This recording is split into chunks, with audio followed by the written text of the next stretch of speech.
Sveiki, aš Donatas. Ne šitas krabas, o va čia aš. Šiandien noriu papasakoti naują istoriją, kuri įvyko su manimi prieš kelis metus. Atidariau savo vairavimo mokyklą ir jai vadovavau. Viskas vyko labai gražiai ir laimingai. Mokiniai mokėsi, daužė mašinas, sprendė situacijas kompiuteryje, mokinosi suteikti pirmąją met pagalbą ir laikė vairavimo egzaminus. Tik štai vieną gražią dieną į mūsų mokyklą pasibeldė transporto inspekcijos pareigūnai. Nieko blogo nesitikėjome, matyt, eilinis patikrinimas pagalvojome, tačiau ne viskas kvepia persikais, kas atrodo kaip persikas. Žodžiu, atėjo pareigūnai, reikia juos svetingai sutikti, jų toks lietuvio svetingumas.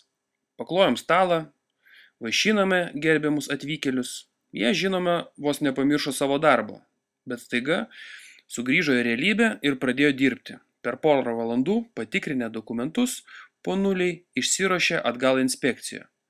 Žinoma, išvykstant paklausėme, kaip patikrinimo rezultatai. Jie bus normalūs, iškvėpė pavargę pareigūnai. Jei sako, tikėkomės, taip ir bus.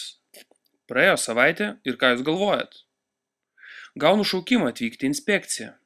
Kaip niekur nieko, atvykstu ir štai man ką pakiša gerbiami mano sveteliai. Protokolą, kuriame išvardinta 27 pažeidimai. Mano akis vos nesprogo. Pagal ten išvardintus pažeidimus mūsų reiktų aptverti ilgą spygliuotą tvorą ir per tanko šūvį neprileisti mokinių. Susipažinau su protokolu ir apačioje mažom raidytėm parašiau nesutinku. Kodėl aš tai padariau? Žinoma, ne šiaip savo ir ne todėl, kad kariauti užsimaniau. Tiesiog pagalvojau, kad nesąžininga taip. Ateini į svečius, šypsaisi į veidą, kalbi kaip su žmogum, išeinant palinki gražios darbingos savaitės ir gauni tą darbingą visą savaitę rašytą protokolą. Kažkokio žmogiškumo pasigėdau, todėl ir paprašiau inspekcijos direktoriaus pasiaiškinti, parašęs skundą ant 3 lapų. Ir tą patį skundą adresavau susisiekimo ministrui. Atsiliepimas neužtruko laukti. Greitai sulaukiau skambučio iš transporto inspekcijos. Atvykite, prašau, pas mus, mes jūsų labai laukiame. Murkė balsas anam ragelio gale. Jei kviečia, kodėlgi neatvykus? Gal už stalo pasodins, pavaišins gardumynais, meilių žodžių palydės. Juk to mes kas kart einame pas gaspadorių inspektorių, ar ne? Atvykau ir mane iš karto nusivedė į posėdžių salę. Įdomus vaizdelis. Gigantiška salė, kurioje sėdi 2 inspektoriai, teisės skyriaus viršininkas ir direktorius. Vienoje pusėje ir aš kitoje stalo pusėje. Kažkaip vaizdas susidarė, kad vaišių aš čia negausiu, nes jų veidai sakė, jog aš ir esu ta pagrindinė vaišė. Žinoma, manęs paklausė, ko aš siekiu, kodėl skundžiuosi, kas nepatinka, kodėl bangas keliu ir taip toliau. Paaiškinau, kad bangų kelti neketinu, noriu tik normalių žmogiškų sprendimų mano įmonės ir darbuotojų atžvilgių. Aišku, likau nesuprastas.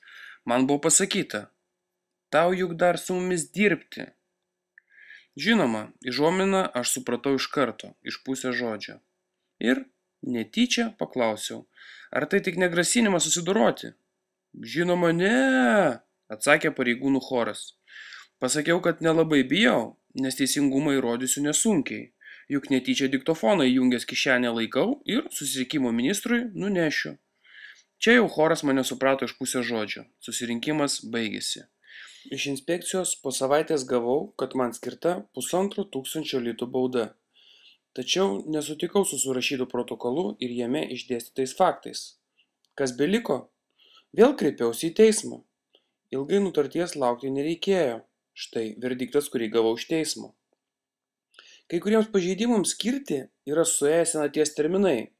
Kitur inspekcija vadovavosi negaliojančiais teisės aktais. Kas be kita ko yra labai keista, kaip inspektoriai, kurie baudžia, vadovaujasi negaliojančiais teisės aktais. Ir kiek tokių kaip aš, jie jau buvo nubaudę. Istorija nutyli. Aišku, naivu buvo tikėtis, kad iš 27 nustatytų pažeidimų nei vieno nepadarėm. Taip, padarėm, todėl teismas ir skyrė baudą, Bet ne didžiausia, kaip norėjo inspektoriai, o mažiausia, kaip prašiau aš, 500 litų. Koks šios istorijos moralas? Ir transporto inspekcijoje dirba žmonės. Jie nori pavalgyti, nori mums tarnauti, nori padėti. Ir padeda. Tik ne taip, kaip mes tikimės, o taip, kaip jiems geriau. Jie visada teisūs.